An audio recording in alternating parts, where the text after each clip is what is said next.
I think the whole system is broken. I mean, I couldn't believe that after coming out of Hopkins. So I saw the bill. You know, it was over $400,000, and Oh my God. they didn't call her once to see how she was doing. You know, I took my dog to the vet. They call me the next day. Hey, how's Walter doing? You know, and he's there for like a simple thing. You know, I hate to say it, but I can almost see this as equally disturbing and horrible as something like the Holocaust, because it's just horrible, the treatment that the suffering that these people are going through. Hi, I'm Dr. Yosef, and today I'm joined by James Rath, who's going to be speaking on behalf of his wife, Kate. James's wife has had a very severe, protracted withdrawal from benzodiazepines, probably one of the worst I've heard of, just based on the email that James sent in advance of this. And he's kindly agreed to come on and share what happened and what they're going through. So James, thank you so much. Why don't you take us to the beginning? How did all of this start? Well, thank you so much for having me. I really appreciate it. And initially, my wife had some difficulty sleeping. This was probably about 15 years ago. And so she was prescribed Ativan, 1 milligram of Ativan. She was in the modeling business, and she had, a very kind of hectic, emotionally challenging life. And so she had mild anxiety as well. So, getting to bed at night was a bit of a challenge. So she took the Ativan 1 milligram every night, probably for about 6 years, never had any adverse effects, cognitively, physically, emotionally. I mean, we never noticed anything and never thought about it. She just took it every night before bed, the same dose every night. And that was that. And in 2014, we lost our youngest son. And he was in the first year of university. And that was the beginning of the prescribing of additional drugs. So when that happened, it was, of course, like, the most devastating thing that could happen to any family. And so we were all, involved in grief counseling, and I'll give you a short story. When I first went to the person I was going to see to help me work through the grieving process, I went to his office. I looked it up I had never been to a psychiatrist before, so I looked it up, and it said he did grief counseling and all this stuff. So I'm sitting I got there about 40 minutes early, and I'm sitting in the chair and in the waiting room, and I noticed that 15 minutes went by, and a person came out, and then another person went in, and then I came in. And so after 40 minutes, I went in, and I just told him what happened, and he said, well, I can write you a prescription for. And I was like, no, I'm here because I need to go through the grieving process I lost my son, and I don't want any medications. And but for my wife, it was a much more different result as she went for counseling with her psychiatrist. They increased the dose of the Ativan, and they added some other drugs. She was on Lexapro and Ativan, so it went from 2 milligrams of Ativan to 3 milligrams of Ativan, and she was just continued to get worse. And we were all going to the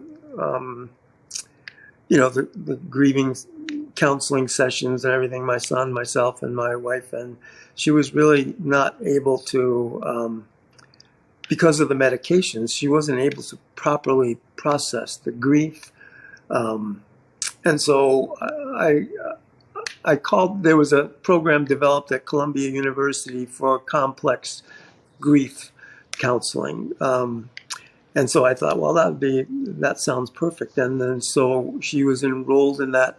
And after 2 sessions, the the doctor said, I would love to be able to help you, but because of the medications that you're on, I can't really access the emotions and what's buried down beneath, because there's a wall there. So when you are able to get off the medications, then we can do this. So anyway, that was the beginning of the end, as she continued to struggle, with the grieving, because she wasn't able to work through it. And I mean, she was still functional. She was, able to do everything. She didn't really have any physical impairment. She did have, more depression and anxiety, and her doctors kept increasing the medications and adding other medications. They tried Adderall, they tried lithium, they tried, and she's not bipolar, but she started acting bipolar when they gave her the medications, and then so they immediately took her off those medications.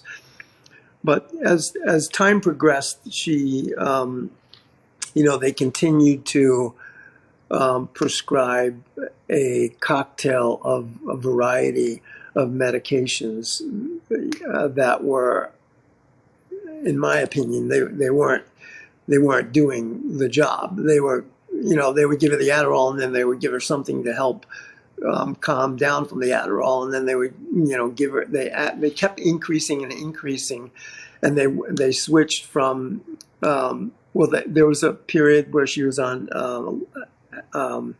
Ativan and Klonopin, and then they would increase the Klonopin and reduce the Ativan, and then she was on all Klonopin, because they said, oh, this is going to help you, and it's longer acting, be more evenly distributed in your system, and then I started going to the the meetings with the psychiatrist with her, because I was really concerned, because I'd seen everything was increasing. All of her, natural, emotional, physiological capabilities were deteriorating. And so I started going to the meetings, and I asked them, I said, it seems like this is not working, and we should try maybe to get her off of these medications instead of, because he kept saying, and he said, well, we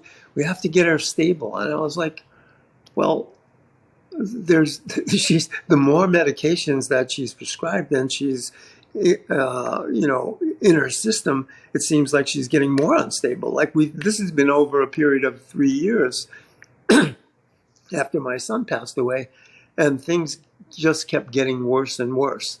And then probably after 5 or 6 years, we started to notice some gastrointestinal issues, some cognitive impairments. They mild at first, but then they also continued to increase, along with her depression and anxiety. And it was like, this is not right.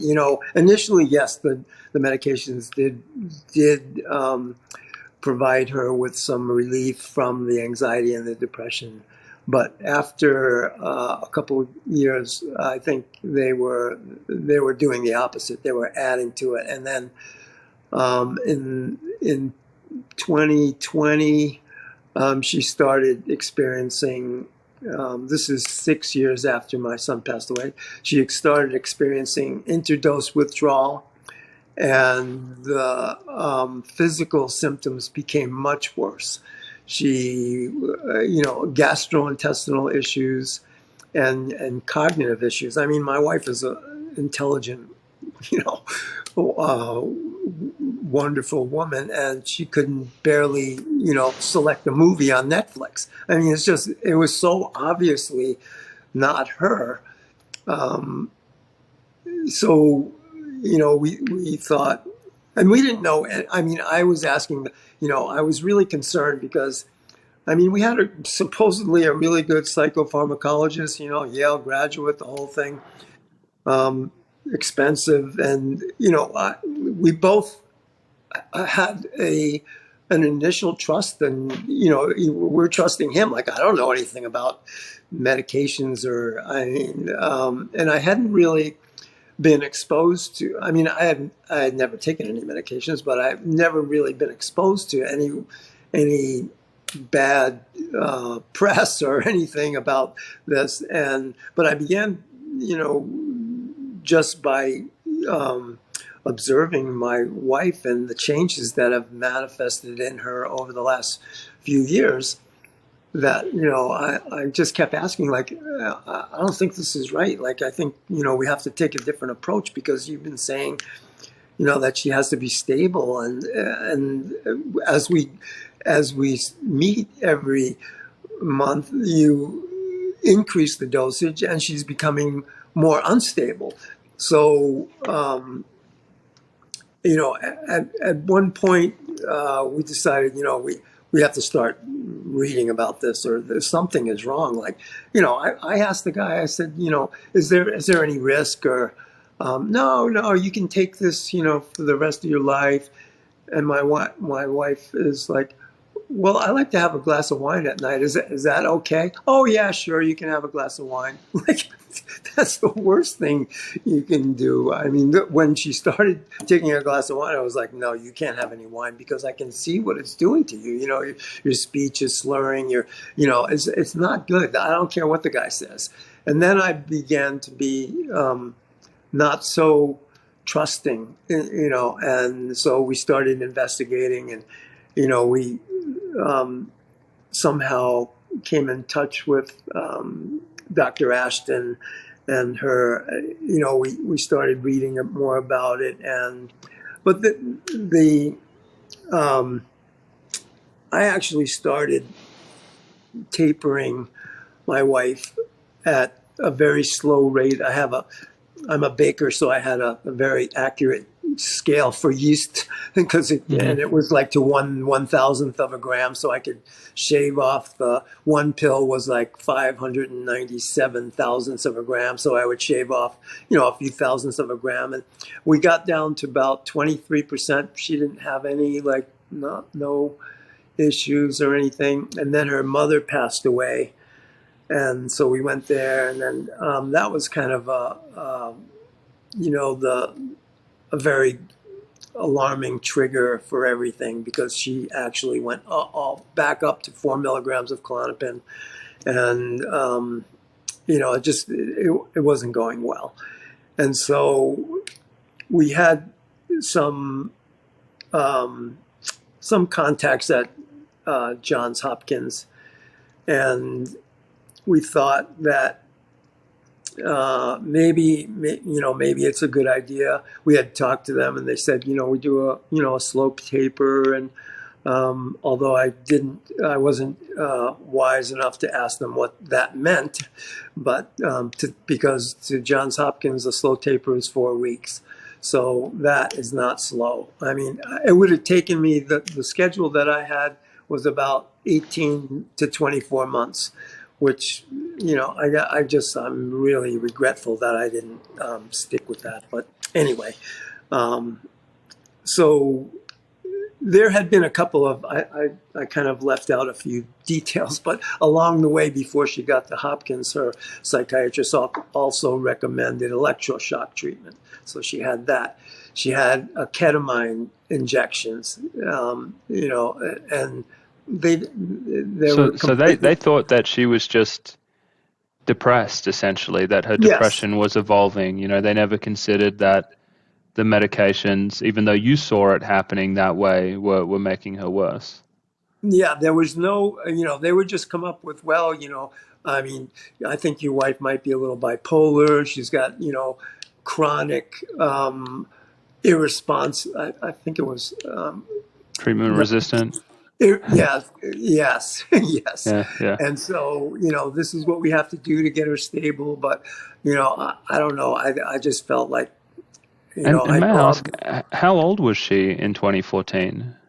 in 2014, let me see, that was, she was, 50, she's 65 now. So, Yes, that I was, mean I mean it makes no sense for her to develop bipolar disorder at age no, 55, she you wasn't know. bipolar. She never exhibited any Yeah. bipolar behaviors except for when they gave her the lithium. Because we were in a store together, and she started talking to the guy like I'd never seen her speak that way before. And I went and I called the psychiatrist right away and told him, look, this is not her. This is in no Wow. way or not even close. She would never have said the things she was saying, and I knew it was. So we stopped that. And but even just her normal personality was changing, and even her voice, the inflection in her voice was changing. Like all these things are changing, and I can't believe like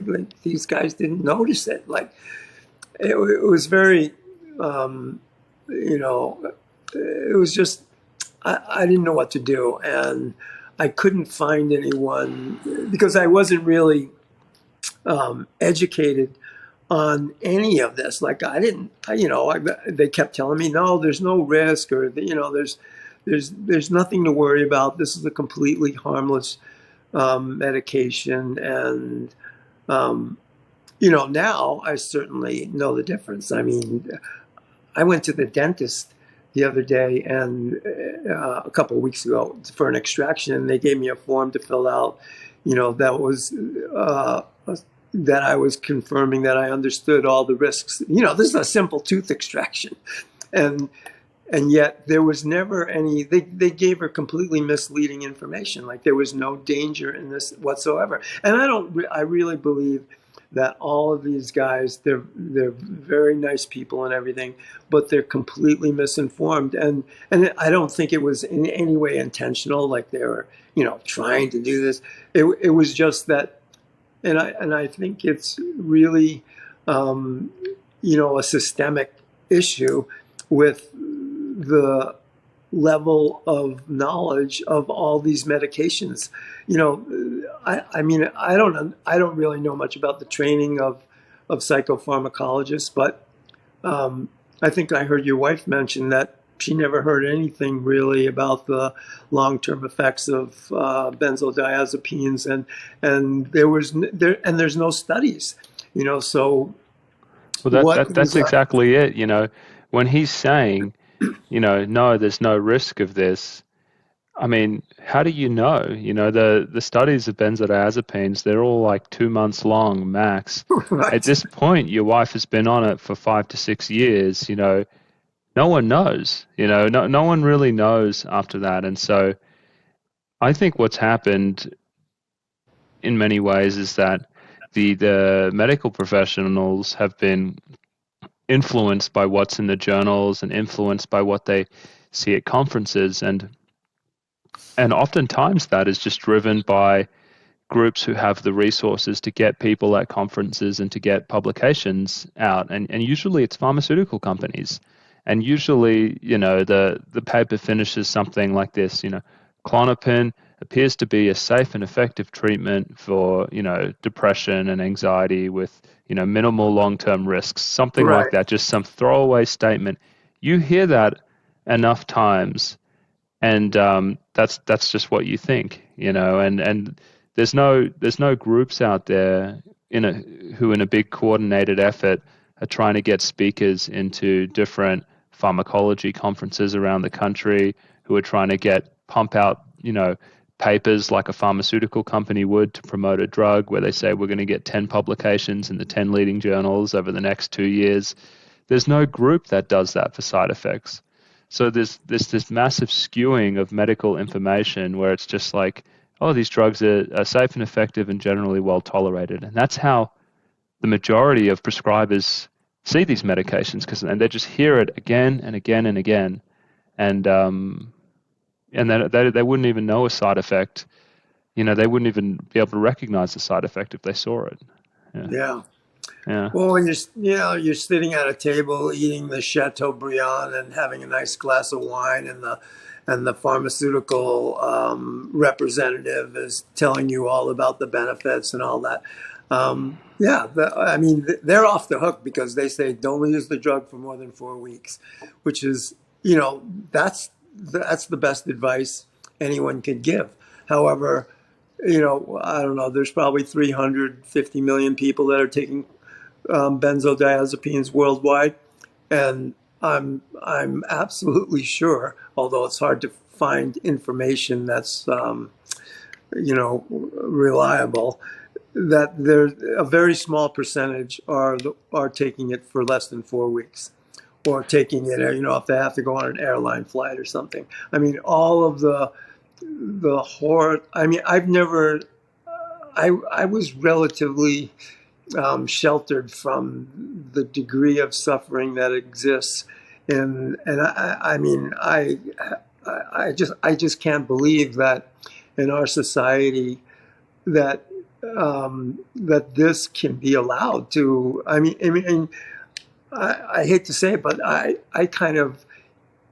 can almost see this as equally disturbing and horrible as something like the Holocaust, because it's just horrible, the treatment that the suffering that these people are going through. And I'm sure I think Dr. Ashton had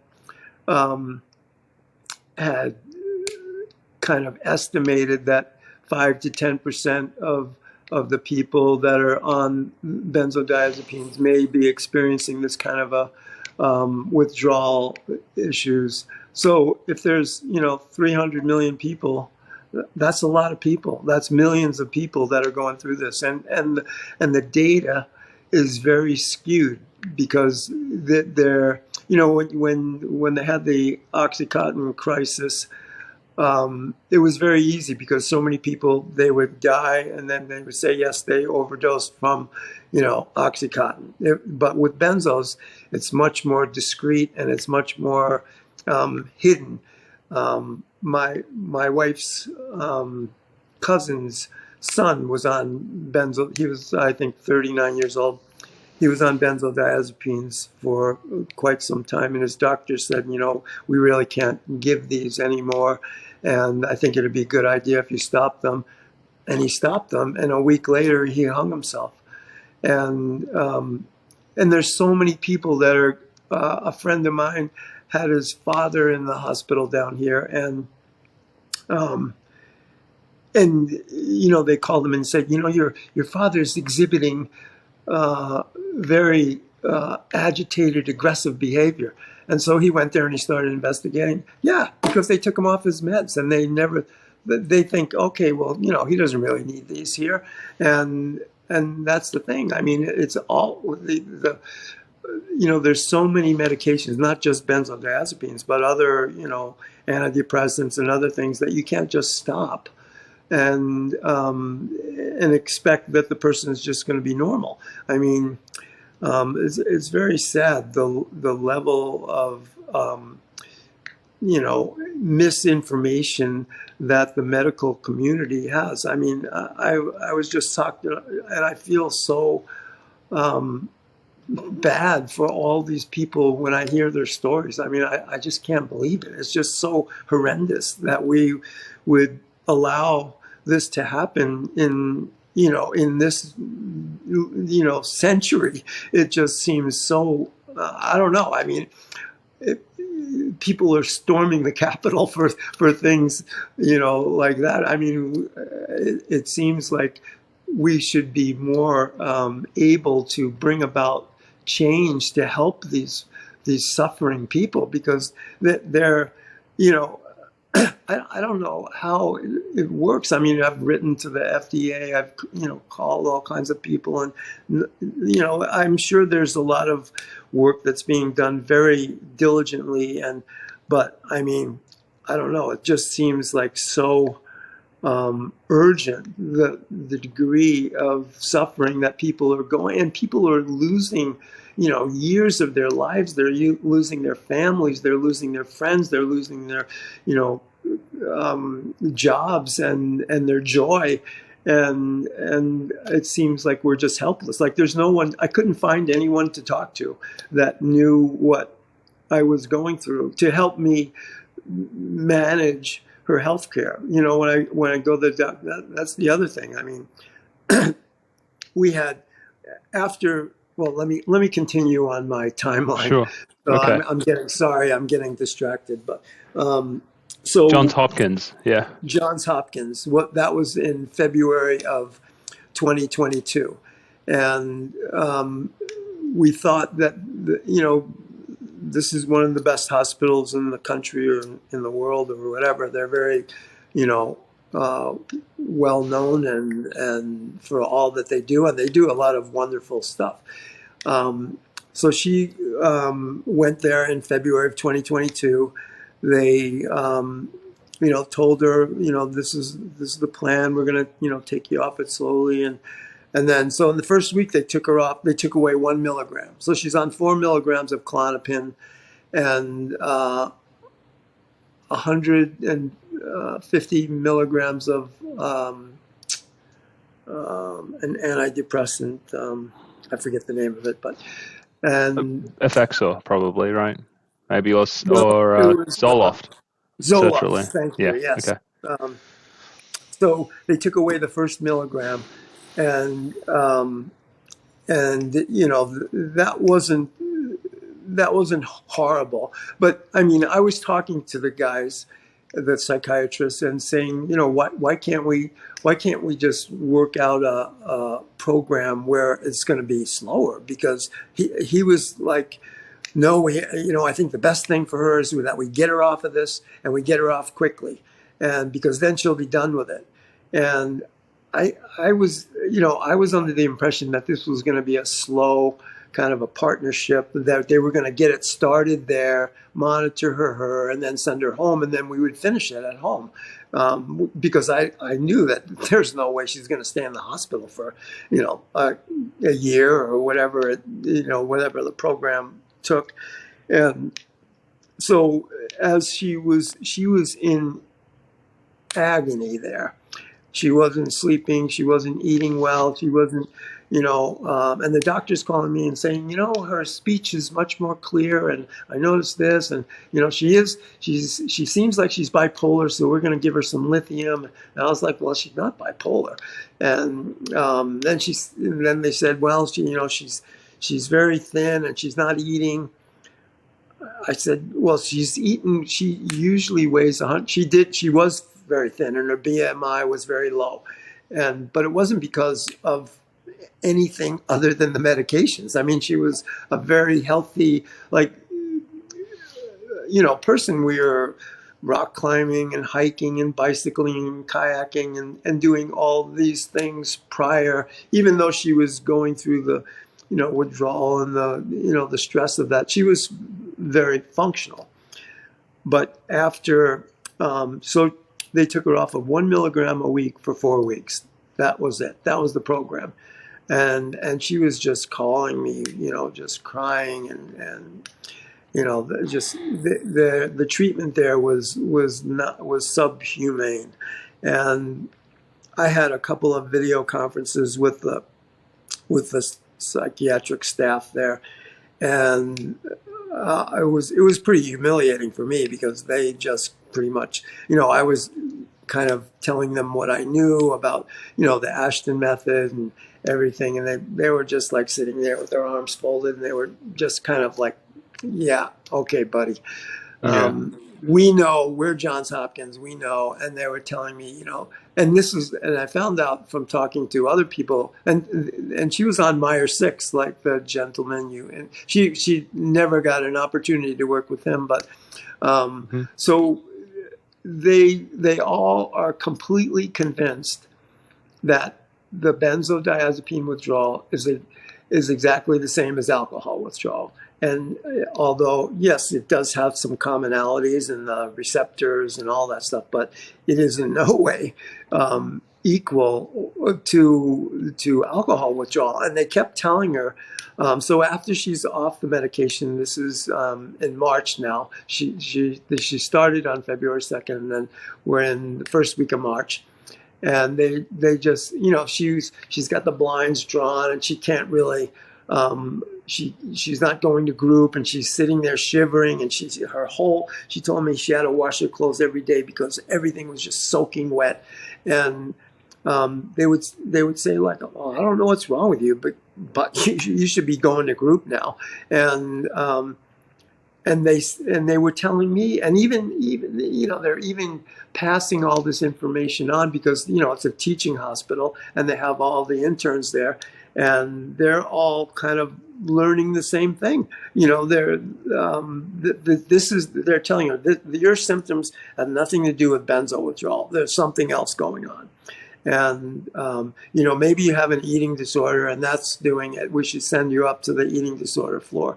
So she wasn't, she said, I started eating everything, even though it was the horrible food. She was eating like 2 meals a day and trying to, make them happy with, getting, and I don't have any problem with that. I agree. She should have a higher BMI, but they were completely denying her what she was exhibiting and telling her it's nothing to do with the benzo withdrawal. You're off the benzos now.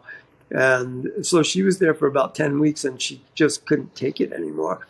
And so I went and picked her up. I think she tried to escape one night, and because she just couldn't deal with it any longer. And because they just kept feeding her more and more medications. They put her on 2,400 milligrams of gabapentin. Oh. They and she had never taken gabapentin. She did take it once, but she was like, I'm not. I don't need this medication. And so we came home. I went there and brought her home. And from that time on, she's been bedridden. She's had excruciating, just throbbing head pain. I mean, she wrote, she's got like 30 something symptoms here, but the biggest one was explosive, excruciating head pain, which started 2 days after her last dose. And continues to this day. And it's like she can't find a spot laying in bed where, she's just got to find like the perfect spot where she can get the pain to a level that's tolerable. And it's just, it's like she describes it as, it's the strangest pain and pressure. It feels like there's a vice around my head and it's being tightened. And and there's like somebody with an ice pick poking her in the eye and from the back of the eye. And it's just like constant. And it got to a point where after we were home for I think about 8 months or so, she went to the emergency room. She said, I just can't take it anymore. Like, I don't know what to do. And she had one of the doctors down here did give her some, because we were talking to a doctor down here, and he gave her some buprenorphine. And he said, maybe this will help the pain. And so she did start taking that, and it did help a little bit because she wasn't sleeping. She wasn't doing anything. And so it got to a point so bad one day that she said, I have to go. I don't know what to do. And I didn't know what to do either. Like I called, the psychiatrist and other, like her old psychiatrist and some other, and they said, well, there's really nothing, I can't tell you what to do. You can either go back on the medication or, I don't know what to tell you. So I didn't really have any, I didn't know a pathway to proceed. And it's really hard to watch your wife suffer like that. And it's just, because I'm kind of like, I always want to fix things, I want to get them, or at least make somebody so they can bear the pain. I've I've had kidney stones before, and she described it. She said, "Well, it's like imagine yourself having a kidney stone passing forever, And it's like it's not. I could never. I mean, I don't have as much courage as she does because I don't think I would ever have been able to endure the pain that she's endured over the last 16 months." And so she took an ambulance because she said, I just can't stand up. I can't sit up. I can't. So she took an ambulance to the hospital. So she's in the hospital, a local hospital here. And she's in the hospital in the waiting room for about 6 hours. And she was complaining about the pain, just this horrible pain. And so they finally get her in there, and they did some CAT scans and ultrasounds and all kinds of stuff, and they weren't able to finish the testing because by the time she got actually started on the CAT scans and everything, it was very late at night, and so she stayed over, and so during the stay, the social worker comes in and she's describing she's like, I don't know what I can do. Like, I just can't stand this. I just want my pain to end. I just can't stand it any longer. So she kind of intimated that she was suicidal. And so immediately they Baker acted her, which is, I think, similar to what happened to Matt Marin.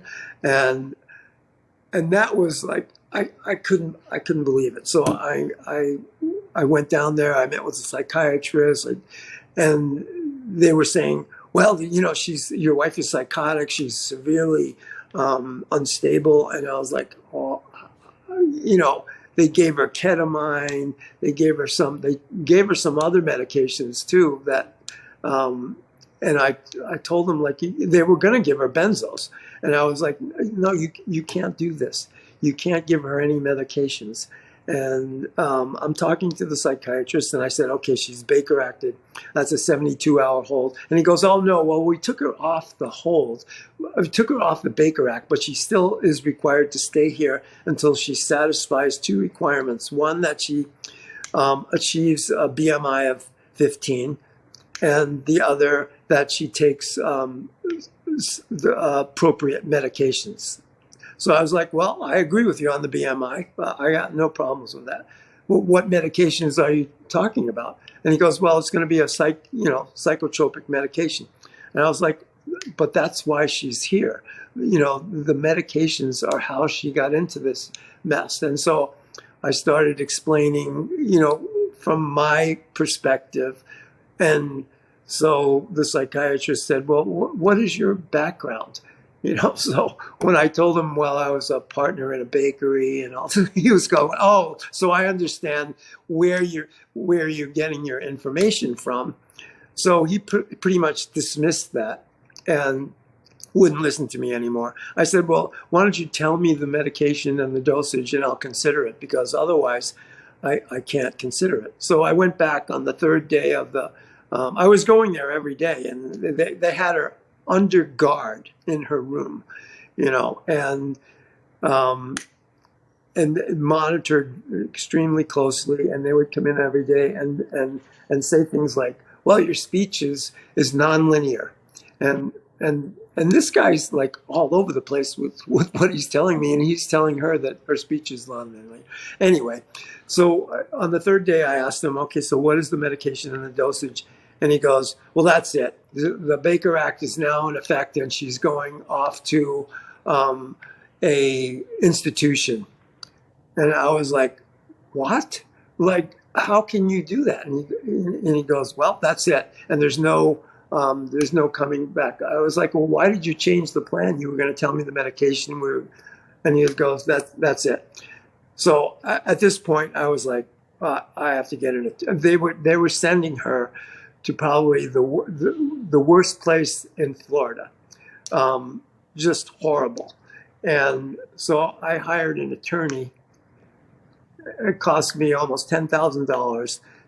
She was in there the day before. I was like, I got to get her out of here. Her birthday is in 2 days. And when I talked to the institution, they told me that she was going to be released in a few days. And then when I talked to them again, they said, well, she's going to be transferred to another facility. And so I was like, I was speaking with the attorney. I said, you have to get the court order to the judge like tonight. And they worked overtime. They got it there, and they said I could go pick her up. And when I called her, she was on her way to shock treatment. So that's where they were sending her. And it was just, Oh my God. I mean, I just can't believe it. So the residual from all that is, when we go to visit like a normal doctor, he'll look at the chart and he'll go, oh, so you've been Baker acted. And then he sees, I mean, I've been reading the notes that they put in the file because they post them on the site. And it would say like, patient allegedly reports never having any opiates. However, she's taking buprenorphine, things like that. And it was just humiliating. I mean, instead of trying to help her, it's very prejudicial when you have all those things in your chart and you don't really, I mean, I had always been extremely grateful for the medical treatment that I had received my whole life in New York.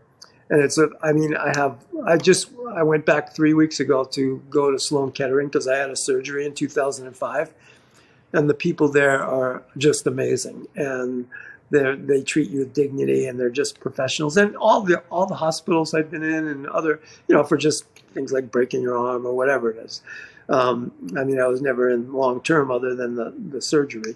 But they treat you with dignity no matter if you're coming off the street or if you're a CEO, it doesn't really matter. Here, it's a little bit less, there's not equal treatment. So if you have the concierge, health treatment, you get much better care. And if depends on where you are. But trying to navigate how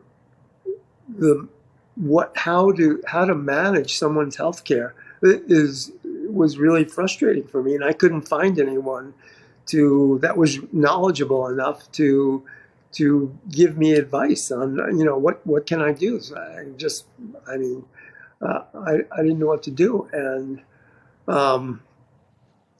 so it's now we've gone for all kinds of because in the beginning you have more hope, like, okay, well, maybe it's this, and maybe this is contributing to the pain, and maybe there's neither one of us could believe that all of this is coming from the benzos. I mean, I was almost like, you like Hopkins, like it's got to be something else. Like nothing could be this impactful from stopping a medication. Like I was, relatively uninformed at that point on what an abrupt halt to the medications. I mean, I knew some information from reading, Dr. Ashton and everything, but I wasn't really, how you read something and you don't really, it doesn't impact your life until you get it, and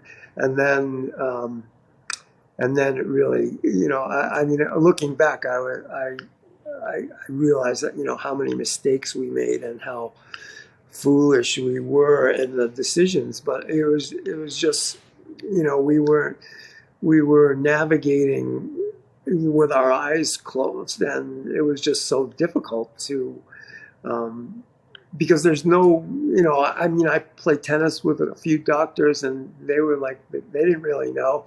And I tried calling the people at Hopkins. They don't really do any follow-ups on any of their patients. I called the guy who was the head psychiatrist, and I would tell him things like, try and help them. I'm never criticizing in any way, what they're doing, just trying to see if I could open a little door that they might, because the treatment goes on, and they're continuing to propagate all the wrong information to their interns and to their staff. And to me, I mean, I asked Dr. Ritvo if she could go out there and give them, because I know she speaks everywhere, but she couldn't do it. But I mean, someone, I don't know what the solution is, but it seems like with all the multitude of people that are suffering, so that something, I don't know whether maybe World Benzo Day should be getting 10,000 people outside the FDA or outside the big pharma and do it seems like it just demands, because none of us or people in the regular medical community have the wherewithal to do the research that's really necessary. I mean, that's why Dr. Ashton got, they didn't want her doing that, so they didn't fund her, ongoing research when she was trying to get deeper into what are the long-term effects. She could only do so much with the funds that she had, but no one wanted that to happen because, I'm sure Hoffman, the Roche, and other people are like, no, we don't really, but Sure. I think it just seems like we have to demand that, like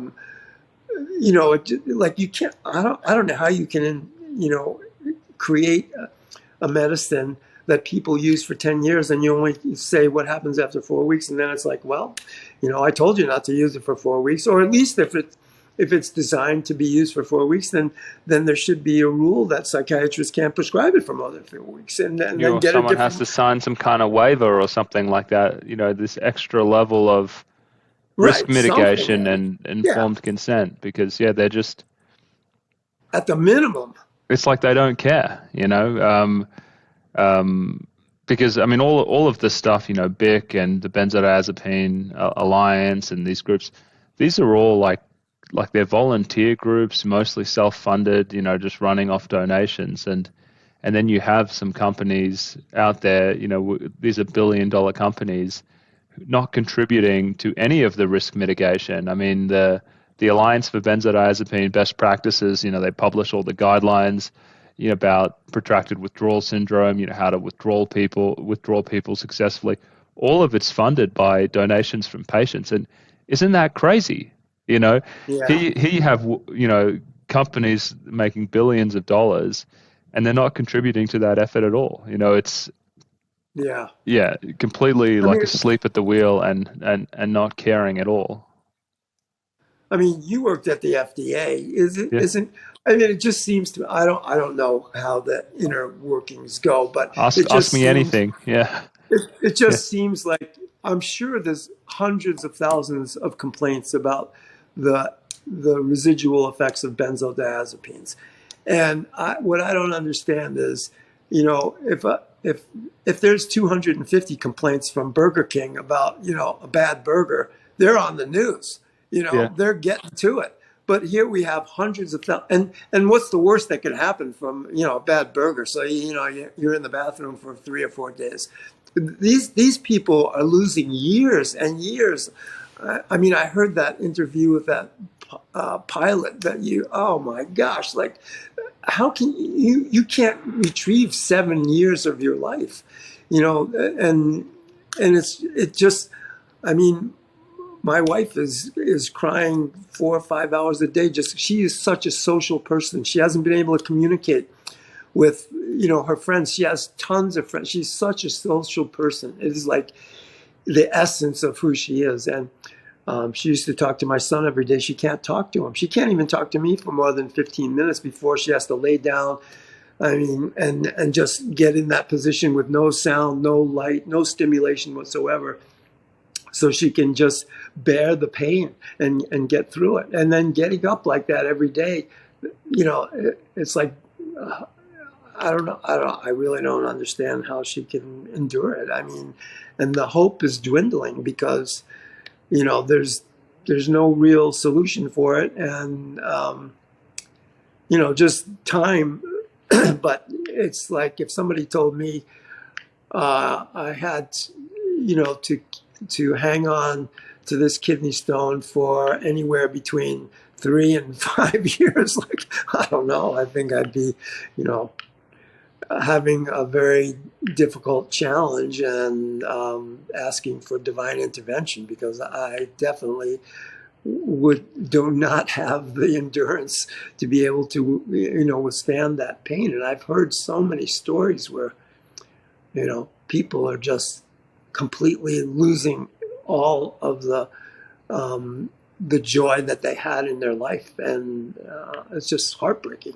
It is heartbreaking, and I mean, and that's why I mean I mean it's not unheard of in the community for people to end up going to Belgium or Switzerland and doing the physician-assisted dying programs. It's not uncommon for them Yes. to And, reach out to I guess it's the Hemlock Society or whatever their name is now in the US. And I mean, you hear all sorts of these things that are horrific, where it's like, one day someone's life was okay, and then within a year, they're talking to, programs in yeah, Switzerland and Belgium. I mean, it's just, I mean, it's, I mean, it's a nightmare. I mean, it's a horror movie, really, how quickly things can change. And I mean, I cannot imagine,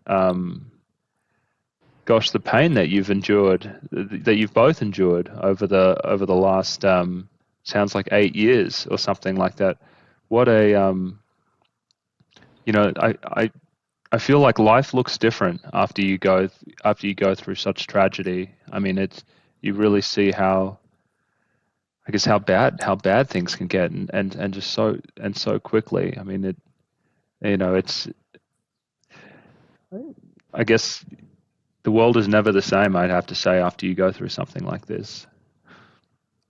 yeah, it's definitely gives you a different perspective. I mean, Yeah. um, yeah, and to know that there's so many people going through this, that's the real injustice that is, and I was reading the projections for um, benzodiazepine sales in 2024. They're going up, so Well, they uh, say a lot of people started them during COVID because it was clearly a very stressful time. So yeah. there's going to be, yeah, it's not ending, even though it's been well known since, I'd say, probably like the late 60s, early 70s, that they cause a lot of dependence and no one should be on them for longer than, a couple of months, like max. And Right. despite that, like, it still being used like crazy. And the thing is, it's like not everyone has the problems coming off of them, but there's enough Oh no. people who their whole life is completely ruined. And so, with Kate, has she made any progress at all in the last 16 months? Do you see any movement, or is it worsening? Is it the same? What do you see? Oh, it's absolutely worsening. Okay. We had expected that because many people have reported that, things get better after, a year, after 18 months, and you should definitely see some improvements. And we've seen significant deterioration, and part of it is after maybe 7 months or so, she developed pudendal neuralgia. And that in itself is, although secondary to the head pain, is completely debilitating. I mean, there's people, I've been learning about pudendal neuralgia now, but so there's a whole community of people who have pudendal neuralgia and also bedridden, and not everyone, but it certainly has a really serious impact on your life. And the first line of treatment for pudendal neuralgia is benzodiazepines. Uh, So, because it relaxes the pelvic floor region, and the tension that's caused by probably, coming off, she never had it before, probably, her whole pelvic floor is just a tense muscle. And so that's, I'm sure, impacting the pudendal nerve and causing severe pain. She's also had, she got a UTI, and the doctor said, you have to have antibiotics. You have to. And so, we asked that they not be the fluoroquinolones Yeah. variety, and they gave her ones that still they had a serious neurological, and I mean she was just like, pins and needles all over the place, and just like really throbbing head pain, and everything was exaggerated. Like, I mean, I put we have a loft upstairs, and I was upstairs, and I took just one spray. I was cleaning the counter, and she was like in the all the way in the far end of the house. You could smell it, and it's so Wow. everything is hyper. Like a sound, a plate touching the table, anything. It's just her room is completely darkened, like not even one little light in there. And I mean, there there have been some windows where, after like 6 months, I was going in there in the morning. She was sleeping at night. I was going in there in the morning. We have cappuccino together and talk, and then for maybe 20 minutes or so, and then that stopped, and she was unable to do that because her whole schedule got rearranged. Her pain started shifting. The pelvic pain started coming. She couldn't take the pelvic pain anymore because it was so intense. So we went to a pelvic doctor, and they injected some. They did some injections in it, and they had steroids in it. So that was another kind of a setback. Setback. Yeah. Yeah. So there's so many things that will set you back. I mean, it's like I looked at that list, and it's you can't take Advil, you can't take I mean, it's just, what do you do? Like she had one of her crowns fall off, and so she's got to go to the dentist. She can't. Going to the dentist is an impossibility right now anyway, because she can't sit up. She can't even. She stands up for about 5 minutes to eat, and then she has to run back to bed, and then she'll come out and eat for 5 minutes and go back to bed. I mean, it's just a horrible And situation. what has she been diagnosed with from the physician she's seen in the last year, when you tell them like how she's bedbound now and hypersensitive to everything? Like, how do they make sense of it? Well, none of them believe anything about although we did find one doctor who was a vascular surgeon, because she's trying to get the pain reduced in her pelvic floor. And he said, when we were telling him about this, he goes, "Oh, I know what you're talking about. My mother, who is 80 something years old, went in and they took her off. She was on benzodiazepines. They took her off and she went berserk. Like, I didn't know what was happening to her. Her whole personality changed. And we put her back on him right away. And then she returned to normal." Oh God. And so at least he understood, what the consequences of taking someone off. They took her off right away. They just stopped them. And she'd probably been taking them for 10, 15 years. And they just stopped, like, immediately. I mean, this happens all the time. We found out my father-in-law had to go to the hospital, and for some heart issue. And they took him off the medications, and they called and they said, Mr. Conway's becoming quite aggressive and agitated. And then we found out, yeah, well, they took him off his medications. He's been on them for like 20 years, and they just like, bam, took him off. And then they shipped him out of the facility because they said, he's becoming quite aggressive and agitated. Off And to inpatient it's like, oh psychiatry my to get put gosh. on some antipsychotics, and Oh, it's just, but I mean, it's just, yeah, I think the whole system is broken.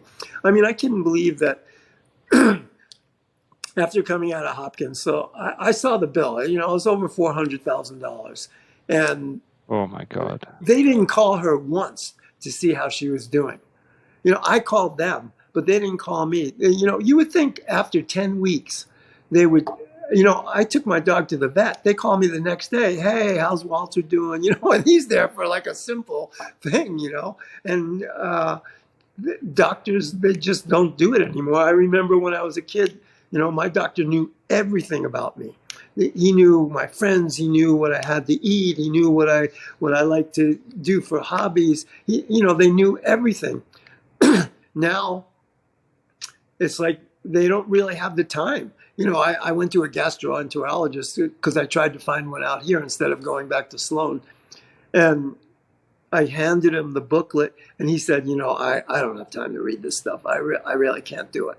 And so I was like, well, okay, then I can't. If you don't care enough to do that, then I'm just going to Guess go you back guess to my can't own. you I'll can't just go can't really back to help New me York. then, if you Yeah. yeah. But I understand it's not all their fault. It's just that, they have 15 cubicles and each one has 15 minutes. And mostly you see the nurse practitioner for most of the time, and then the doctor comes in for like a minute and a half. And that's what it is. I mean, I overheard them talking in my chiropractor's office, and they were talking about patient throughput and how they need to get it moving a little up, and we got to get the revenue. And I'm thinking, this is just like, It's a production line, why would that if you were Johns Hopkins, like why wouldn't you be interested in following up on just to see, like, for your own, did what we did help you? I mean, I thought that was the intention of medicine is to help people. So if it's just to prescribe a medication, or and you don't really care what the outcome is, then where I don't know. I just think it's broken, very broken. I mean, there's still well, a it's few. so not about the patient anymore. I think it used to be back in your day. I mean, the sounds like your doctors really cared about their relationship with you. Absolutely. And now it doesn't seem like the relationship matters at all, right to the point where you go spend, a couple of months there really getting to know the team and they don't even call you back afterwards. It's just like, I mean, it's Yeah. so impersonal now, like, and that there's no real relationship. I tend to think of it as it's become really like a production line. It's like Yeah. how can we just Exactly. like process this person through the clinic? If this, then that. See you in this many days. It's just. I mean, that's the theme that you hear in the story. I mean, your son passes away, and within one visit, they're trying to give you a medication. And Yeah. it's like, I mean, it's crazy, without any thought for the long-term consequences, the fact that you might become dependent on it. It's not even, hey, there's options for this. Some people might tend to want medications, other people want to get through it with family support and time, whichever way kind of feels right to you. I'd be happy to have that conversation, but it's like, oh, this is easier. I don't have to listen to you. I don't have to listen to the pain, of this Right. situation. I can just say, well, I could give you this medication, and it's just this distance, there's not like, how, like, what was that like for you? Tell me about your pain. It's like, no, just, take this thing. And I mean, that's psychiatry these days. And it's very sad. Yeah. Well, I mean, it's got to be transformed at some point, because you just have to look at the results. Everybody's more depressed, more anxious, more, we have more suicides, and, nothing, it's not working. I mean, ever since the introduction of Thorazine, they let all the patients out of the mental hospitals. They thought, oh, yeah, this is great. Well, it's not great, you know, and because no one's getting well, you're just masking the problem. I mean, I guess it's easier for the guy to sit there with his feet up on the desk, and he can get 3 to 4 patients going through with the same charge, that he would get for one patient for an hour. And the insurance companies are broken too. I mean, they spent all that money at Hopkins when she could have gone there for 3-4 days, gotten tests, get, whatever the medical information they needed, send her home, let me do it at home. And we could have saved probably $395,000, and we would have been better in the end. because had we done it the way it was supposed to be done, I'm absolutely convinced that she would have been better. Yeah. Because now I understand that the brain needs that much time to adjust and reacclimate to its normal functioning. And I don't see why they don't understand that. But I mean, and she's had, she also went to 3 um, rehab facilities. Oh, And, because they promise, oh, yeah, you'll absolutely be benzo free. One was a beautiful place. They put the chocolate on your pillow, they do the whole thing. And when you leave there, you are benzo free. But 3 days later, after you're walking constantly for 24 hours a day and you can't sleep and you're sick to your stomach, then you go back on the medication. So that's another. I mean, I talked to one down here before I went to before I went to Johns Hopkins, sorry. And it was $100,000, and they said yes, absolutely guaranteed. But they guarantee that you'll be benzo free when you leave, but they never follow up on any of their patients. So how do they know?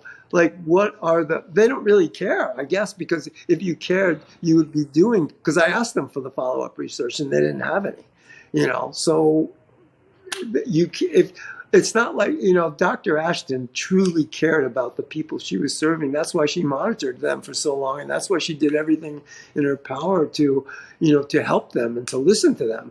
Whereas now, I mean, they don't listen to what the patients tell. I mean, they basically laugh at my wife and I when we tell them these things. It's just like, yeah, okay. yeah. They write little things like, psychotic or whatever,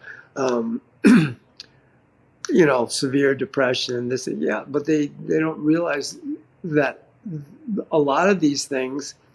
I mean, I'm even hearing stories of little kids that are getting prescribed these. My wife has a friend in New Jersey whose daughter is on. I mean, they just gave her Klonopin, and my wife is, Besides you can't. herself, I'm sure, Yeah, because it's it's not going to be frightening. short term. And once you see that, because I see that all the time. I mean, obviously the drugs are so commonly prescribed. When I see, people getting put on these medications for contextual stresses, normal life stuff, not schizophrenia or Yeah, genuine bipolar disorder. I mean, my heart right. sinks and I feel sad. And I feel like I'm watching a train crash in slow motion. And it's like, you don't want to say anything because you don't want to be like an a-hole and like bring it Right. up. But it's just like, there's something tragic about it, because it's once that train leaves the station, it's like how dangerous it can be and how hard it can be to get off.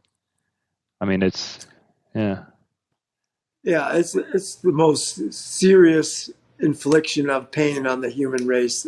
Like I said, other than what happened tragically um, some time ago, but I can't understand how we don't just rise up and refuse to accept it. Like I don't know. I guess I'm just impulsive, and well, people I shut it see. down, and here's the other thing where it gets interesting. It's like, who controls the narrative? And for a long time the dominant narrative has been that psychiatric medications are they're generally safe and effective, and don't talk about the risks too much because you are going to risk scaring people off their medications, and you're going to cause suicide, things like that.